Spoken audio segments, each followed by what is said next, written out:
If you like memes, you might like the Facebook group Swampy Memes for Twampy Teens. However, the group has seen a recent rise in general discussions and political advocacy among the student body. It's important stuff, but it's also like not totally the purpose of the meme group, but like it's kind of what the meme group, it's like a role the meme group has like taken on. There's always been like some sort of like political factor going on. I mean, it's like a college campus, what do you expect? But like I'd say it's probably been a bit more pronounced like in like maybe like the last like year or two. Historically, it used to be like overheard. That was kind of more for like the discourse. Overheard at William and Mary was a Facebook discussion board that was archived 4 years ago due to its loose regulation of political content.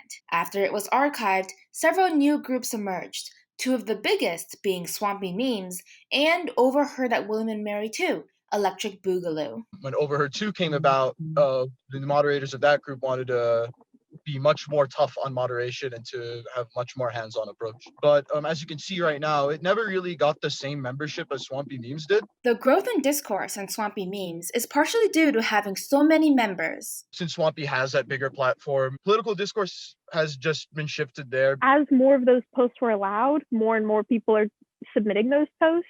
Like, well, that person made a post about this social justice thing, so we can too. When these PSAs are let in on Swampy Memes about like, here's a GoFundMe to support dining hall staff who's been impacted by the coronavirus, then the conversation would go to Swampy Memes because it has more of a reach. And so any political discussion that would happen as a response to these PSAs will be more on Swampy Memes. However, there are a number of other potential reasons for this shift in content. I don't really know when the turning point was. I would definitely say this summer was a big one, with so much resurgence for Black Lives Matter. I know that at some point around my freshman and sophomore year, like the people who made the group graduated, so it's kind of like the second generation, I guess, of Swampy Memes. So I wouldn't be surprised if that maybe some other content changed a little bit. Swampy has always been political, I'd say. Not nearly to this extent.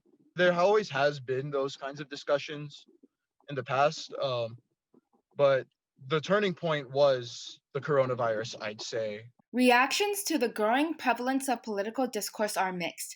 For instance, freshman Sailor Meow likes the convenient platform for voicing his opinions. That place might be the only place I found so far that talks about politics. I mean, except for like young Democrats, young Republicans, I think that's the only place where everybody gathers and talks about politics. Some people are fine with it, but I think a lot of people are kind of like tired. I got DM'd by like 3 people when I posted that meme that you found me through. And they were like, oh my gosh, it really is, it's getting old. So, why care? I think it has very much affected the community in such a way where, Swampy becomes the space for like hearing all the recent news or gossip on campus.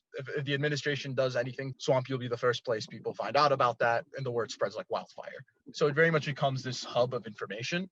I think that's probably the biggest change.